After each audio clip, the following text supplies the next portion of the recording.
एक जंगल में एक बड़ा तालाब था जहां कई तरह के जलचर, मछलियां, मेंढक, कछुए और केकड़े रहते थे।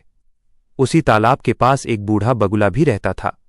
बुढ़ापे के कारण वो मछलियां पकड़ने में असमर्थ हो गया था और अक्सर भूखा रहता था।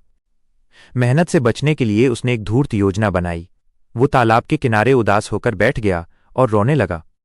एक केकड़े ने उसे रोता देखकर पूछा, मामा बगुला, आप इतने दुखी क्यों हैं? बगुले ने झूठ कहा, मैं इस तालाब में पला बढ़ा हूं और अब सुना है कि अगले 12 साल तक भयंकर सूखा पड़ेगा, जिससे ये तालाब सूख जाएगा और तुम सब मारे जाओगे। इसी दुख के कारण मैं रो रहा हूं। सभी जीव ये सुनकर डर गए और बगुले से विनती करने लगे कि वो उन्हें बचाने का कोई उपाय बताए। धूर्त बगुला बोला, यहां से थोड़ी दूर पर एक बहुत बड़ा तालाब है जो कभी नहीं सूखता। मैं तुम्हें वहां पहुंचा सकता हूं, लेकिन एक एक करके। सभी जीव खुश हो गए और बगुले की जय जयकार करने लगे। बगुला रोज एक जीव को अपनी पीठ पर बिठाता और उसे दूसरे तालाब पर ले जाने के बजाय पास की एक चट्टान पर ले जाता, जहां उसे मारकर खा जाता। इस तरह उसने कई मछलियों और मेंढकों को अपना भोजन बना लिया। एक दिन केकड़े की बारी आई। बगुला उसे पीठ पर बिठाकर ले जा रहा था। जब वे चट्टान के पास पहुंचे तो केकड़े ने वहां मछलियों और अन्य जीवों की हड्डियों का ढेर देखा।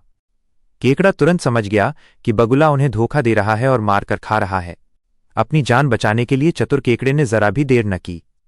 उसने तुरंत अपने नुकीले पंजों, चिमटे से बगुले की गर्दन कसकर दबोच ली। बगुला दर्द से चिल्लाया और उसने भागने की कोशिश की, लेकिन केकड़े ने उसकी गर्दन तब तक नहीं छोड़ी जब तक कि वो मर नहीं गया। इसके बाद केकड़ा बगुले का कटा हुआ सिर लेकर तालाब पर वापस लौटा और सभी जीवों को धूर्त बगुले की सच्चाई बताई। कहानी से सीख, मॉरल ऑफ द स्टोरी, किसी की चिकनी चुपड़ी बातों पर आंख मूंदकर विश्वास नहीं करना चाहिए। बुरे और धोखेबाज व्यक्ति को एक दिन अपनी धूर्तता का फल अवश्य मिलता है। मुसीबत के समय घबराना नहीं चाहिए, बल्कि बुद्धिमानी और साहस से काम लेना चाहिए।